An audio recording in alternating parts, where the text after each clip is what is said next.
মধ্যপ্রাচ্যে উত্তেজনা ফের তীব্র হয়েছে যখন ইরানের সামরিক হুঁশিয়ারির ঠিক পরই ইসরায়েলের রাজধানী জেরুজালেমে বিস্ফোরণের শব্দ গুঞ্জরিত হয়েছে। ইরান তাদের নতুন দফার ক্ষেপণাস্ত্র হামলার সতর্কবার্তা দেওয়ার পর এই বিস্ফোরণ সংঘটিত হয়। ঘটনাটি কেবল সামরিক দিকেই নয়, আন্তর্জাতিক কূটনৈতিক অঙ্গনে আতঙ্ক এবং উদ্বেগ তৈরি করেছে।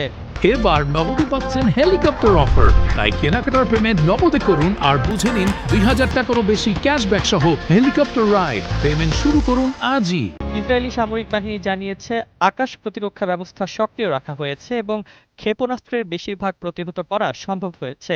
তবুও কিছু আঘাত কাঠামোগত ক্ষয়ক্ষতির কারণ হয়েছে। ঘটনা থেকে বোঝা যাচ্ছে ইরানের ক্ষেপণাস্ত্র সামর্থ্য অঞ্চলের নিরাপত্তার জন্য কতটা চ্যালেঞ্জ সৃষ্টি করতে পারে। এই পরিস্থিতিতে যুক্তরাষ্ট্র ইসরায়েলের কাছে জরুরি অস্ত্র বিক্রির অনুমোদন দিয়েছে, যাতে উন্নত যুদ্ধাস্ত্র ও প্রতিরক্ষা ব্যবস্থার সরবরাহ অন্তর্ভুক্ত। এই সিদ্ধান্ত ওয়াশিংটন তেল আবিব সম্পর্ককে দৃঢ় করেছে, তবে একই সাথে ইরানের ক্ষেপণাস্ত্র হুমকিকে আরও গুরুতরভাবে দেখাচ্ছে।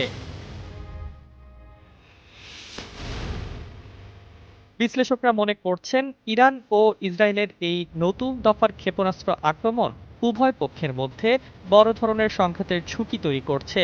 এর প্রভাব শুধুমাত্র সামরিক নয়, বেসামরিক মানুষের নিরাপত্তা ও মধ্যপ্রাচ্যের স্থিতিশীলতা বিষয়েও বড় প্রভাব ফেলতে পারে।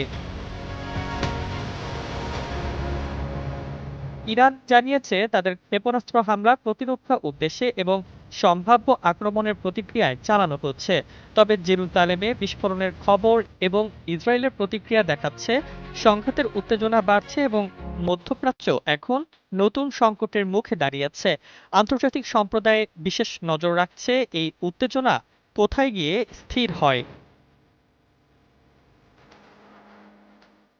এই ঘটনার মাধ্যমে বোঝা যাচ্ছে মধ্যপ্রাচ্যে সামরিক উত্তেজনা এবং কূটনৈতিক চাপ একসাথে বৃদ্ধি পাচ্ছে, যা বৈশ্বিক নিরাপত্তা ও জ্বালানি সরবরাহকেও প্রভাবিত করতে পারে।